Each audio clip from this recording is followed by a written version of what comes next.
The story starts with our main man, Kai, checking out this girl all chained up, and he wonders if she is a demon or an angel. This girl straight up asks him for help, but Kai can't even believe she's looking to a human for help. Hey warriors, how is it going? And yes, you see me. I am Naruto Uzumaki, the Hokage of Leaf Village. Just kidding. You know I am just an AI, but behind this shape, I am here to entertain you with enormous, amazing recaps of all animes you can imagine. So without talking too much, let's dive in our story. Wake up to reality. Nothing ever goes as planned in this accursed world. The story starts with our main man, Kai, checking out this girl all chained up, and he wonders if she is a demon or an angel. This girl straight up asks him for help, but Kai can't even believe she's looking to a human for help. Humans and other races have been going at it like a hardcore war, but this girl, she ain't got a clue about that. And Kai's getting mad and frustrated because it's like nobody remembers what the real world's about. So we flashback, and Kai is doing his usual thing, keeping an eye on a graveyard. His homies want him to hurry up, but Kai takes this real serious. In this world, there are 5 races. The demons, with their crazy magic powers. The celestials, who are demi-humans such as angels and elves. The spirits, who are creatures that possess special kinds of bodies, such as ghosts. There are also the mythical beasts that are huge-ass monsters like dragons. And then of course, you got the humans. These 5 races have been at war, and it's hell important to make sure we don't end up in another great war. Kai is part of the Uchiha Federation, and they got the job of watching over the graveyard where the demons had been sealed. Kai keeps an eye on that graveyard for 300 seconds like always, and he figures out ain't nothing funky going on. The demons are still sealed up tight and emmed out. Kai's coworker Aslan can't get why Kai's taking his job so damn seriously, but Saki points out that it's good for them because they can take it easy. Ain't been no demon breaking free from that seal in a whole century. But Kai reminds his crew that it's still their job. There are 4 graveyards around the world, and Kai points out the folks in charge. They are taking their jobs just as serious. And that's because if a demon was to bust out, it would be straight up chaos. Kai's peeps wish he'd take it easy because it's been a while since a demon broke free. But Kai ain't letting his guard down. He declares that watching over that graveyard is his duty. Sometime later we see Kai training hard, but they warned his ass, being a low-rank soldier and messing with a mythical beast for training. That's some next level danger, but Kai doesn't give a damn. He fights it anyway. Turns out his attacks don't do jack against that beast. Saki's worried, so she shuts off a hologram, and she's wishing Kai wouldn't push himself so damn far. But Kai thinks training would be pointless if he ain't risking it all. Saki actually admires Kai's determination. She thinks if he was around during the Great War, his name would be straight up legendary, like that prophet named Sid. But Kai can't see himself winning against those 4 heroes like Sid did. Saki breaks down each hero from the 4 races, and she can't even imagine what they would have done if they were still kicking it. Luckily, Prophet Sid was able to take them down using the shining sword given by some angel named Sokka. There's mad proof that the 4 heroes existed, but there ain't no evidence of this Prophet Sid. There are no pictures or videos or nothing. Saki switches the topic because her friend Jean's getting promoted, and she wants to throw down a celebration. Jean's getting transferred to headquarters at just 17, making her the youngest person ever chosen. She's a freaking elite among the elves, so they gotta hook her up with more than just a bouquet, like Aslan suggested. Right then, Kai gets a message from Jean, and Aslan reads it out loud. Jean wants to meet up with Kai, but she wants them to keep it on the low from Saki and Aslan. Kai tries to play it off, saying the message ain't really from Jean, but it's too late. And Aslan's wondering if Kai got some secret thing going on with Jean. They tried to dig for more info, but Kai just decided to go for a run. Next morning, Kai meets up with Jean. He's glad she actually showed up on time, because she's usually late as hell. She wonders why Kai is all dressed up when he is off duty, though he explains he just came from his morning self-training, something he does every damn day. Jean wants him to roll with her while she goes gift shopping, and she says she's looking for presents for Saki and Aslan. She knows they're planning to get her something, so she wants to give them something back. Jean says she probably won't see them again, but Kai assures her she's going to be back as a CAD after her transfer in, like 2 years. Jean's predicting that by then, Saki and Aslan are going to be done with their military service and living civilian life. Only she and Kai are gonna still be in the military grind. Kai's totally on board with her, but he can tell she's upset. He knows what's wrong and reassures her not to stress because he's damn sure she's going to outshine her dad, the big boss at Uchiha headquarters. They keep having a blast, but Kai ain't paying much mind to Jean's shopping because he's hunting for something for himself. At the end, Jean gives props to Kai for helping her score some sick gifts. Then they start chatting about how Jean's dad took Kai to check out the graveyard back when he was just a 10-year-old. Kai wandered into that graveyard, and when he came back, he was telling everyone about laying eyes on Sid's sword. Kai's got a vivid memory of what it was like in that graveyard, and how he almost got his hands on the shining sword that day. Kai starts preaching about how crucial it is to keep the demons locked tight in the graveyard. Jean wonders where they're going to be in the future, but Kai points out that she will simply be back in 2 years. But that ain't what she's getting at, because she's talking about what comes after. Jean wants them to make a promise for the future, but Kai starts freaking out because some weird stuff starts going down. Jean is clueless about why he's acting all strange, and now Kai's wondering if he's the only one seeing this crazy stuff. Jean keeps chatting like nothing weird is happening, but Kai is straight up horrified as she gets sucked into a black hole. Then, out of nowhere, a mysterious voice announces that the world's reincarnating, and it's time to overhaul the whole damn thing. A few moments later, Kai snaps back, but finds himself in a dark and messed up world. Then it gets real when a gigantic and terrifying demon pops up right in front of him. This beast unleashes some insane magic attack on Kai, and he barely survives by using his sword case as his shield. Kai can't even wrap his head around the fact that a legendary demon is standing there, getting ready to unleash another hellish attack. Kai rushes to his sword and swiftly loads it up with bullets. His weapon's versatile because he can shoot bullets and cancel out that dragon's magic. The dragon can actually talk, and it's blown away by Kai's cancellation skills. Kai breaks it down, saying he used some modified elven bullets crafted with elven magic. But the demon just keeps coming at him, and Kai ain't phased one bit. He closes the gap between him and the demon, showing off his insane fearlessness. Kai's sword can't pierce the demon's skin, but he takes advantage and lets off a shot up close and personal. Exhausted as hell, Kai explains that the bullet he just used is a modified Drake bullet that mimics the breath of mythical beasts. It's his first time using it, but Kai's stoked to see that he's moving just like he does in training. He's feeling hella confident now that he knows he can actually take on real-life demons. Just then, another demon shows up and starts talking smack about how it's laughable for a human to think it can take down demons. Kai's impressed by how well this demon speaks English, but the demon explains that the most effective way to control a slave is by using its own language. Kai's clueless about why the demon's calling him a slave, but there's no time for thinking. The demon says Kai smells dangerous, so it's ready to wipe him out. Just when things look grim, someone saves Kai with a flashbang and they bounce. This girl tells her crew that they got the Wanderer secure and she needs to know where Kai's from. Kai's shocked to see that this girl is Saki, but she ain't got a clue who he is or how he knows her name.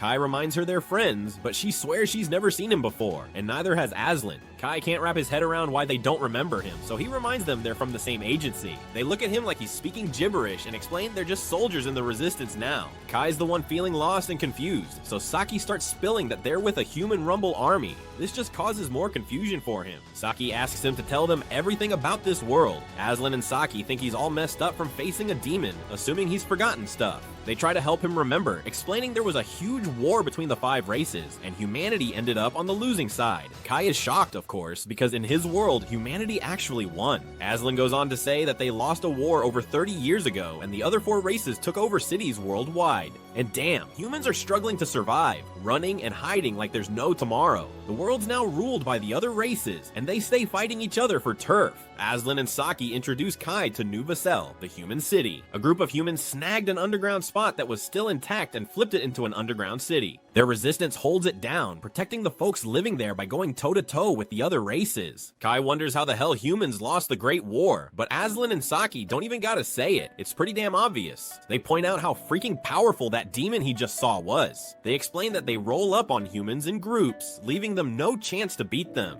And on top of that, each race got a boss they call a hero, and these heroes are some seriously strong individuals. All this sounds hella familiar to Kai. Saki starts wondering what the hell happened to Prophet Sid, humanity's damn savior. Kai can't believe his ears when they say they never heard of Prophet Sid. He tells them that Sid's supposed to be the hero who whooped the other race's asses. Aslan hits the nail on the head, saying if they had someone like that, they wouldn't be living underground like they are. Just then, the main crew rolls up, and Aslan explains there are multiple human cities around the globe, with resistance groups in each one, all overseen by the main core. The resistance commander is someone who saved countless lives, and Kai's jaw drops when he sees it's John, especially because everyone thinks she is a dude. Aslan and Saki introduce Kai to the commander, explaining his memory is a bit foggy. Jean starts to leave, but Kai can't handle it all and stops her. He tries to jog Jean's memory about who he is and how they were just shopping a few minutes ago. Jean's clueless and assumes he's got her mixed up with someone else. Kai can't even comprehend that she straight up doesn't know who he is, so he straight up asks her why she's fronting like a dude. Jean's hella shocked to hear that, and Kai reminds her about how she wanted to outshine her dad as his daughter. Some soldier named Fallon steps in, and Jean decides to dip. Kai's in a crisis, and his crew is worried about him, telling him to get some rest. That makes Kai start digging through some historical docs, and he realizes that the only records missing are the ones about himself and Prophet Sid. That's when it hits him. If Sid never existed and humans lost the Great War, then why the hell do the graveyards where the 4 races are sealed still exist? The next day, Kai asks Saki about the graveyards, but she's got no clue what he's talking about.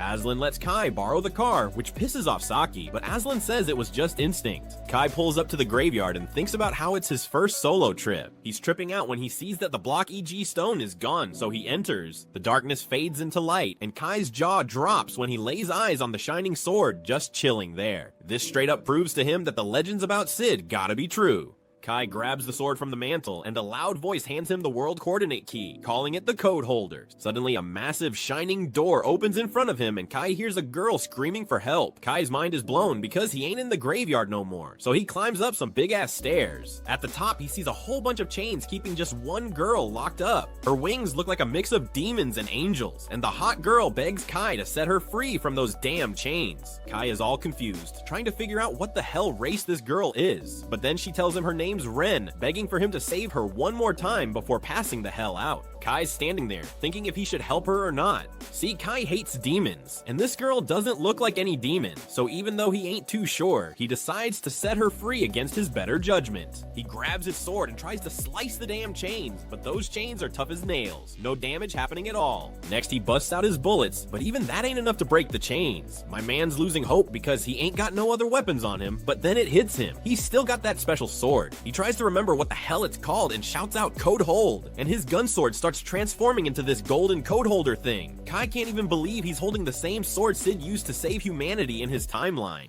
He raises that badass sword and takes another swing at the chains. For a hot second, it looks like he just wrecked the whole damn dimension, but it goes back to normal, and the chains are sliced clean in half. The girl's freed and starts falling to the ground, so Kai catches her. As soon as she opens her eyes, she freaks out and flies away from him, screaming for some chick named Vanessa to come out.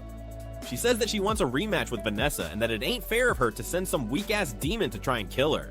But before Kai can explain that he ain't a demon, Ren's already launching attacks at him because she hates demons. He manages to dodge the first attack like a boss, but he can't escape the second energy blast she throws his way, and now he's starting to regret helping her. But just as that blast is about to hit him square in the face, he remembers something the system mentioned about the code holder being able to break fate itself. So he grabs the code holder and slashes that magic ball in half. The magic disappears, leaving Kai and Ren both shocked, because no way in hell could a measly demon block her attack. Finally, Kai spills everything and tells her straight up that he ain't a demon. He asks her where the hell she even got that idea, because he has no wings or tail, so clearly he's just a damn human.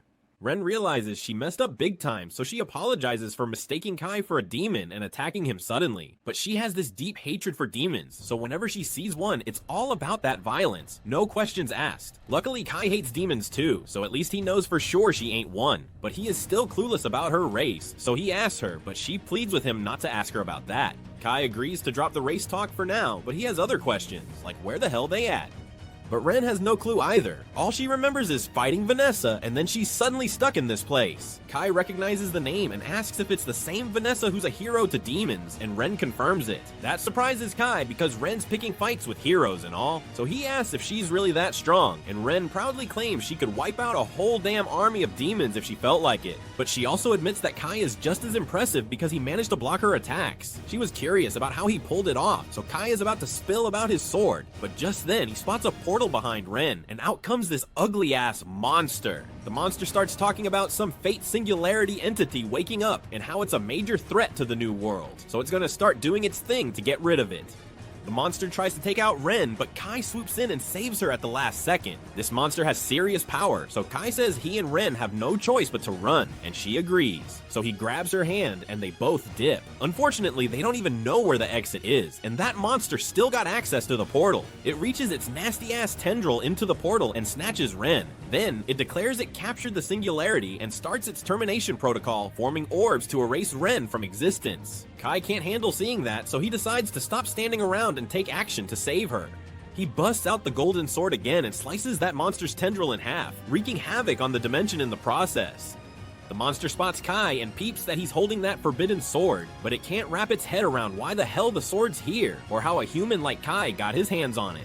Now that Ren's free, Kai ain't sticking around to find out what the monster's planning. He grabs Ren and jumps through that hole in the dimension, taking them back to the graveyard on Earth. Kai's a bit confused, but he's relieved they made it out in one piece. Ren's feeling hella relieved too, because she was scared shitless she might kick the bucket. This is the first time anyone's ever given a damn about helping her out. Her whole life, all the other races have been telling her she ain't one of them, and the demons have been the cruelest, always calling her an abomination. That's why Ren got into that massive fight with Vanessa. Kai tries to comfort her, saying he knows how she feels because all his friends don't remember him no more. He feels like he's all alone in this messed up world. The history he remembers is one where humans won the Great War of the 5 races, but in this world, demons seem to be taking over the human cities. Ren's a little confused because she doesn't remember demons ever getting the upper hand against humans. In fact, around the time she fought with Vanessa, humans were starting to kick demon ass, and the demons were whining about it being because of the human hero. Kai gets all hyped and asks if Ren remembers Sid, but she never got to meet him, so she can't say for sure. Kai realizes he might have overreacted, so he apologizes to Ren, but at least they know they come from the same past, so they gotta be connected somehow. Ren gets close to Kai and says he's the first person to ever stand by her side, and that makes her hella happy. A little while later, they bounce from the graveyard. Ren asks Kai what he plans on doing now, but before he can answer, Ren collapses from exhaustion. Kai's worried and figures it's because of that attack she took earlier, so he helps her up and says he's going to head back to the city. And since she has no place to go, he invites her to stay with him while they're there. Ren ain't too sure about rolling to a human city because she doesn't trust people like that.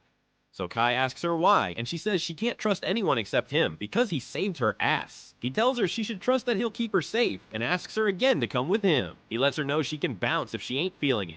No hard feelings. So in the end, she agrees to go with him. Back in Kai's house, Dude's lying on his bed while Ren's taking a shower, and he's dead-ass exhausted from the drive back home. Ren had never been in a car before, so she was freaking out the whole time and nearly making him crash left and right. Lucky for her, she hid her wings, so once they got here, nobody could tell she ain't human. But her weird behavior still got folks on edge. She even tried to throw down with some magic at one point, and Kai had to hold her back. But he gets why she is so cautious. She's around a bunch of strangers. Then Kai's attention turns to his sword, and he ain't even noticed when it went back to normal. So he grabs it and is about to say code holder to see if it transforms again. But before he can do that, Ren comes running out of the shower begging for help because she can't figure out how to turn off the damn water. Kai tells her he'll help, but for now, he can't look because she ain't wearing any clothes. Once the shower's off, Ren gets dressed and starts talking about how humans got all the good shit. Even with their messed up society, they still got that warm-ass water to shower with, while Ren had to bathe in a damn waterfall. And also, humans got the soft beds too. But on the surface, everything's destroyed, so she finally gets that Kai wasn't messing around when he said demons took over the city. Kai had his doubts at first, but meeting Ren confirmed he ain't losing his mind. Now he knows for sure, they are in a world where the race war results got messed up. The real history is the one where Sid became the human hero, but in this reality, Dude never existed for some reason. Ren suggests they gotta find a way to escape this reality and get back to the old one. That's the solution to their problem. But Kai doesn't know if there's actually a way to make that happen. They hit the bed after that, but late in the night, Ren jolts awake and warns Kai about some strong-ass magic vibes, meaning the demons are launching an attack outside. The demons just busted through the city's ceiling, going on a rampage. Kai already knew humanity was screwed in this messed up reality, but he didn't realize how damn helpless humans were against demons. Ain't no hero around to save them either. Kai decides he's gotta step up and take Sid's place for the sake of humanity. The defense units start blasting bullets at the demons, but they know the little bullets ain't going to do shit. So Saki darts off to grab the machine gun, but right before she gets to it, a demon rolls up behind her, about to cast a spell. But at the last damn second, Kai jumps in and saves her, knocking that demon to the floor. He tells Saki to use water against the demons, because if they soak that up, they'll get too heavy to fly. And once they're grounded, she should toss some grenades their way. Just then, Kai notices a demon turning Aslan into freaking stone, so he fires an anti-magic bullet to break the spell and save his life. The demon then sets its sights on Kai, trying to pin him down while another demon sneaks up from behind to attack. But Kai slips past that sucker and shoves the first demon away, while Ren takes care of the second one with a blast. Afterward, Kai thanks Ren for the backup and gives her props for her strength. But even with her badass power, they ain't sure if they can save the city on their own. Aslan and Saki come running up to Kai, asking him how the hell he's destroying magic with bullets and knocking demons around with his fists. Kai breaks it down for them, explaining that he comes from a world where humanity won the race war. His fighting style and special bullets all come from that world. But Saki and Aslan still ain't buying Kai's talk about alternate timelines. Before they can ask more questions, Aslan gets a message saying 2 demon scouts got away. And if the scouts report back to their leader about this underground city's location, a whole damn army of demons is going to swarm in and wipe out every last human. Aslan says he got to report this to the rebel army headquarters, and Saki asks Kai to come with them because his strength makes him a valuable asset, so Jean will welcome him for sure. Kai agrees to join them, and they all head to the headquarters in the old royal capital. That place got wrecked years ago, but that's exactly why they chose to set up their headquarters there. Demons ain't going to think of searching for them in a destroyed place. The one who came up with the idea was Jean's dad, but he retired as the head of the rebel army 2 years ago because of an injury, so Jean took his spot. They roll up at headquarters, and both Kai and Ren get brought in to meet Zhang. She already got the reports from Aslan, so she asks Kai to spill about this alternate timeline he mentioned earlier. Kai spills all he knows, but the other big shots in the room call him a liar for dropping such a ballsy claim. But Kai brings up how he and Jean were tight as kids in the previous timeline. He mentions Aug and Jor, the nicknames Zhang always wanted to be like. The names catch Zhang's ear, but she keeps quiet for now and decides to wrap up the meeting.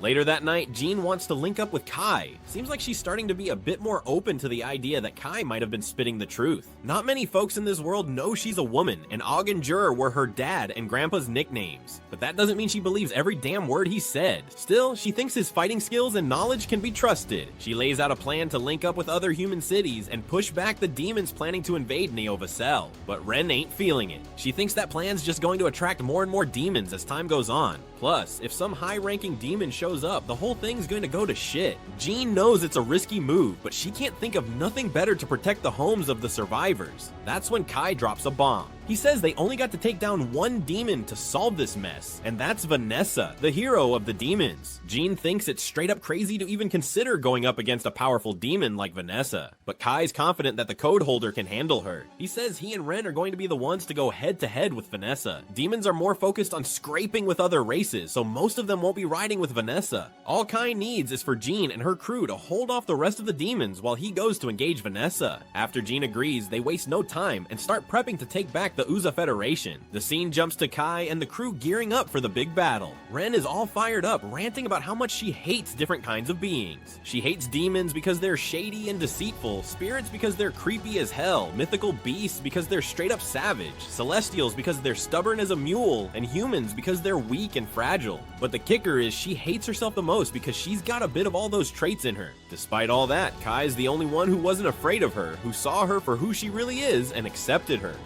She's really hoping he doesn't die on her. Then the scene shifts to the Uchiha Federation's army marching toward the government palace. Saki is in disbelief that their small squad is the one taking on Vanessa. She thinks the plan's got a shot because Jean is leading them, but she's still worried about going up against Vanessa. She questions what they're supposed to do with just the 4 of them, and Kai says a small squad is the key to reaching Vanessa quickly and unnoticed. Saki gets it, but she still isn't thrilled about being part of this risky plan. Kai turns to Saki and Aslan, telling them they're the only ones he can trust to have his back. Saki is still pretty scared, but Ren steps in and gives her a reassuring pat on the head, which calms her down a bit. Ren tells Saki not to worry, reminding her that she's strong and won't lose to anyone, except maybe Vanessa. Saki nervously asks what happens if they do run into Vanessa, and Ren confidently says she'll handle Vanessa herself, even if it comes to blowing herself up with her.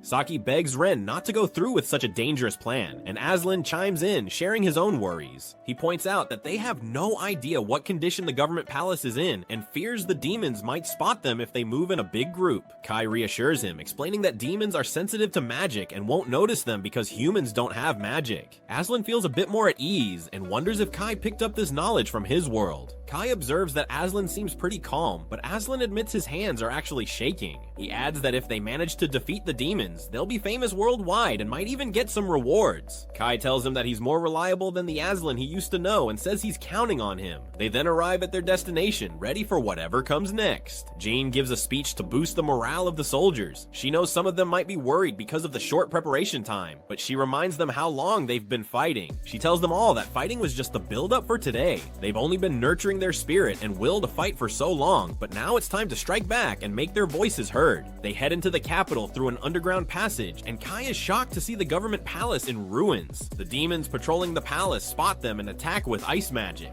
Kai dispels the magic with his bullet and takes out the demon with his sword. More demons show up, and Ren uses her magic to wipe them all out at once, but Kai pretends one of his bullets did it. Baselin and Saki are surprised to see he has a bullet this powerful, and Kai tells them it's his strongest bullet. He then asks Serena if she can sense Vanessa, and she finds out Vanessa is on the top floor. Kai tells Jean he'll go look for the demon hero, starting with the top floor on the north side. Jean says she'll go with him part of the way, but Fallon informs them the stairs on the north side are collapsed, so they should use the ones on the south side. John understands and orders a group of soldiers to stay put and not let any demons into the government palace. She orders another group to rescue the prisoners from underground, and her group takes the emergency stairs on the south side. On the way, Fallon asks Kai about the lightning attack from earlier, realizing he wasn't responsible since she never saw him pull the trigger, and she figures out it was Ren's doing. Jean then asks Kai if he's still up for fighting Vanessa alone. He says he is. She then informs him the demons should be gathering soon, and Ren then notices an imp summoning a large demon on their way up. They're too late to stop it, and it summons the demon. The demon grabs one of the soldiers, but Fuan saves him, telling the others to go on ahead while she deals with this small fry.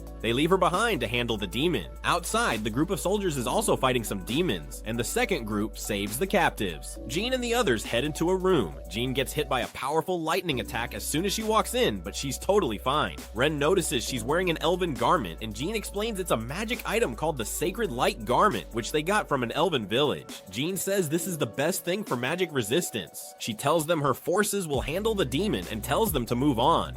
Kai and his group move forward and put on some armbands. Saki is surprised to learn these armbands will keep them hidden from demons and wonders how they work. Ren tries to explain it's barrier magic, but Kai warns her not to. Ren says a human made it by copying angelic barrier magic. She explains it bends light to hide them, and they continue on. A demon approaches them and Saki tries to attack, but Ren stops her. The demon passes right by them without noticing. They're all relieved the barrier is working, and soon they reach the breaker room. They tell Saki and Aslan to stay there and cut the power if it looks like they're losing to Vanessa. Kai explains they'll use the dark to escape, and he'll send the signal when it's time. Kai and Ren move on, but then they hear an alarm. Kai worries they've been found, but Ren says her barrier should still be up. Kai realizes it might be the building's infrared sensors. They keep going and spot some demons waiting for them. One demon says that human machines come in handy sometimes, revealing that the demons use the surveillance system to track them. Kai asks if this demon maintains the system, and he learns that Vanessa suggested using it since the slaves handle maintenance. It's hassle-free, and the demon hero is pleased with the invasion.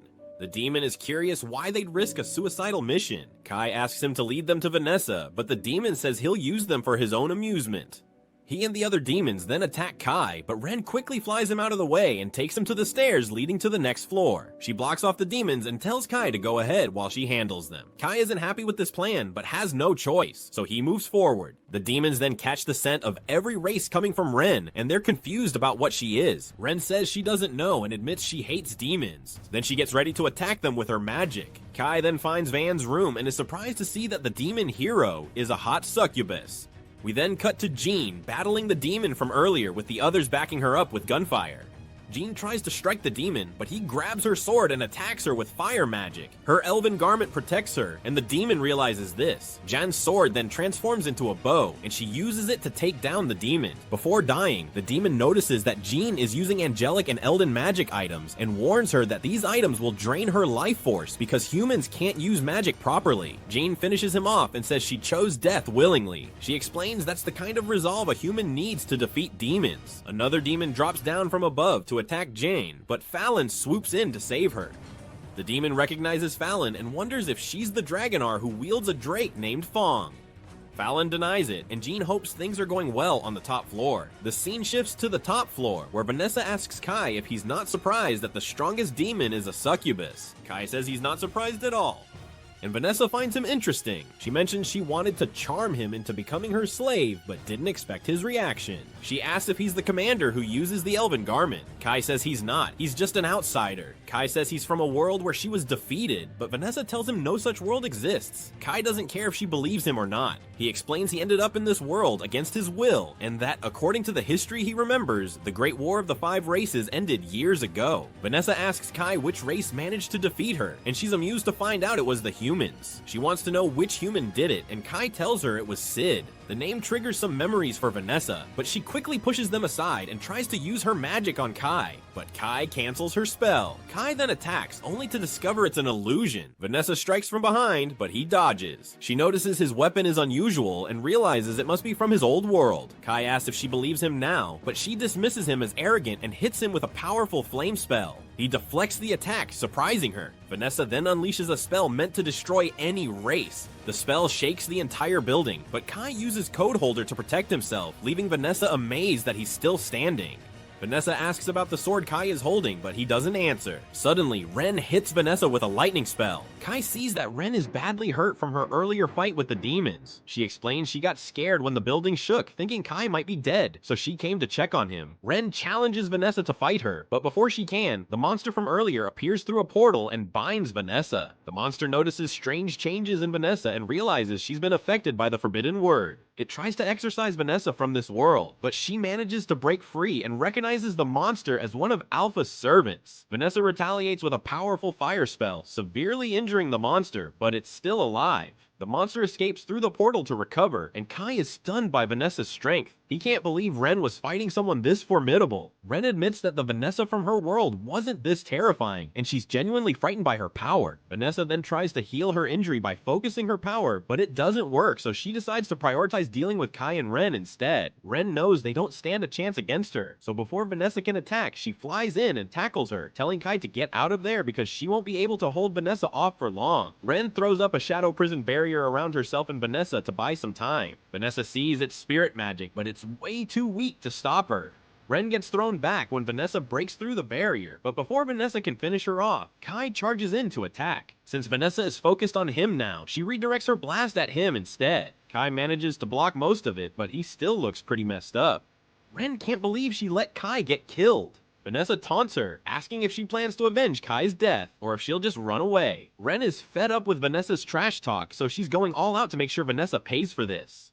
Ren unleashes her full power. Her body starts showing traits from all 5 races. Vanessa thinks it's amusing, but Ren isn't messing around anymore. She lands a solid punch, wiping the smile off Vanessa's face. In this new form, Ren can actually go toe-to-toe with Vanessa and push her around, but it turns out Vanessa was just playing with her. Vanessa finds Ren's chaotic form fascinating, but she questions why Ren didn't use it sooner. If she had, she might have bought enough time for Kai to get away. Vanessa wonders if Ren was scared to show her true nature, or if she was worried about being called a monster. Ren starts crying, but Vanessa reminds her that she only has herself to blame.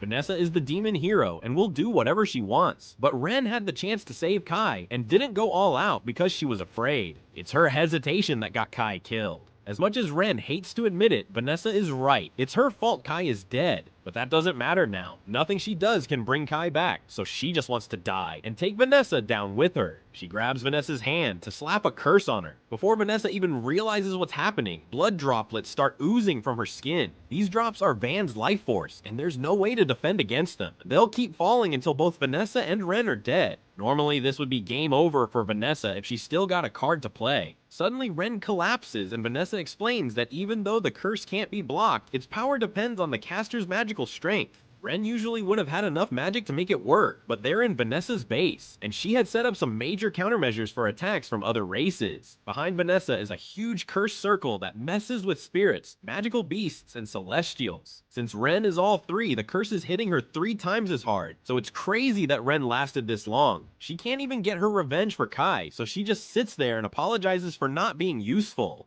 Vanessa is getting fed up with Ren's weak act, so she gets ready to finish her off with one last blast. But before Ren gets killed, the blast is blocked by Kai, who is somehow still alive. He tells Ren there's no need to apologize and that she was actually really helpful because her fight with Vanessa gave him enough time to wake up. Ren can hardly believe Kai is still alive, and Vanessa can't either. So she asks him how he survived because no human should still be standing after that. Kai remembers using the code holder to protect himself from the blast, which is the 2nd time it saved his life in this fight. But he keeps that to himself and just gets ready to face Vanessa. Vanessa's pissed that Kai would dare challenge her, so she reminds him he's just some trash who survived by luck. Her last attack almost killed him, and the only reason she couldn't finish him off was because Ren was keeping her busy. Kai says he's fighting so hard because Ren risked her life for him, so he's gonna do the same for her. Vanessa has got a look of intrigue and asks Kai if he's got some kind of plan to take her down because she's really curious to see what he's got. Humans always talk big about showing their potential, but she's never been impressed by any of them. The spirit hero, the celestial hero, and the beast hero have been a pain in her side, but at least she respects their power. When it comes to humans though, she hasn't met one she can respect, unless Kai's about to claim he's strong enough to be humanity's hero. Kai tells her he's not aiming to be humanity's hero, but she asks to see what a human can do, so he's going to show her exactly how powerful a human can be. From here on out, he's facing Vanessa as a stand-in for all of humanity. Even though Vanessa can't imagine what he could possibly do to beat her, she decides to take him seriously. She uses her magic to summon a mini meteor to smash Kai, but Kai slices it into pieces with the code holder. Vanessa is impressed he cut through her magic so easily, but she's far from done, so she starts casting a bunch of Hela spells while she's at it. Kai calls Aslan and tells him to cut the power, so all the lights in the place go out. Vanessa realizes she can't see anything, even though she's got a literal flame on her shoulder. And since Kai doesn't have any magic, she can't sense him either. But even without magic, the sword is loaded with magical energy, so she targets the sword with her Hellflame attack. As the dust clears, she's shocked to find Ren holding the code holder while Kai is already behind her. All those years Kai spent training finally pay off. He locks Vanessa in a combo and has Ren toss his sword over so he can finish her off. The last thing Vanessa says before getting sliced is, "I guess I lost." Good game, human.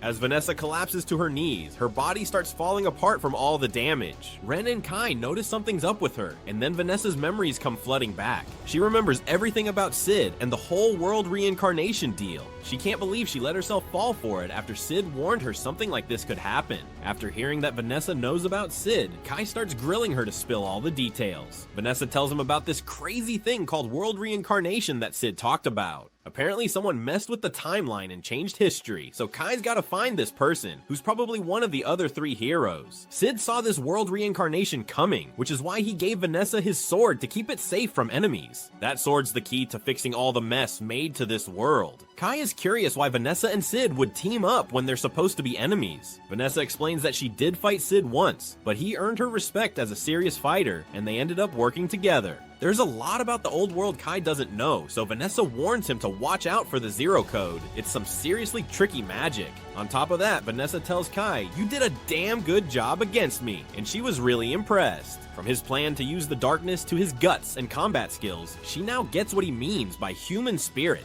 Even though she's pissed about losing, she'd love to face him again. And if they meet up next time, she's planning to have a lot more fun with him, but as a succubus. Kai's kind of speechless after what Vanessa just said, but the fight's exhaustion hits him, and he ends up dropping to his knees. Still, he's relieved he actually took down Vanessa. Word about Vanessa's defeat spreads fast, and soon all the human survivors are back at the Uchiha Federation, ready to start taking it back. Things are finally looking up for the humans. But while everyone's celebrating the win, Kai's stuck on what to do next. Ren notices he's off and asks if something's wrong. Kai mentions he thought something happened to them, which is why they're the only ones who remember the old world. But if Vanessa is right, then it's actually the other way around. The world got flipped upside down, and somehow they're the only ones who stayed the same. Ren says she wants things to go back to how they were because this new world freaks her out. And Kai's on the same page, but he's got no clue how they'll set everything straight. Just then, Jean rolls up to Kai and Ren to show her thanks. Even though the place is a wreck right now, the only reason humans managed to take back their city is because of what Kai and Ren did. That's why she wants to thank them on behalf of the rebel army, but she notices Kai and Ren don't seem too thrilled despite their win. Kai tells her he's actually relieved he won because he doubts he'd be able to take Vanessa down if they cross paths again. Now that Vanessa is out of the picture, humans can rebuild the city, and maybe even make it better than it was before. But that's a job for someone else, not her. The folks who were around when the Federation first fell to the demons would be way better at leading the rebuilding efforts, so Jean is not stepping up for that. But if she's not gonna help with the rebuild, Kai and Ren ask what her plan is. Jean explains there are 3 other federations that got taken over by the other races. The Iowa Federation, the Ulan Federation, and the Schultz Federation. Each one's under control of a different race, and each has a human rebel army fighting back. She plans to head out and kick off a big operation to support the rebel fronts. The word about Vanessa's defeat has spread all over, and humans everywhere are more fired up than ever. That's why Jean's hoping Kai and Ren will come with her to help out the other other rebel armies. If they team up, they might be able to pull off what the humans in Kai's old world did and kick out all the other races. Jean's going to personally lead the soldiers and make sure Kai and Ren get all the support they need, so she's asking Kai to fight alongside them. Kai looks a bit shell-shocked for a second, so Jean makes sure to mention he'll be well compensated for all this hero stuff.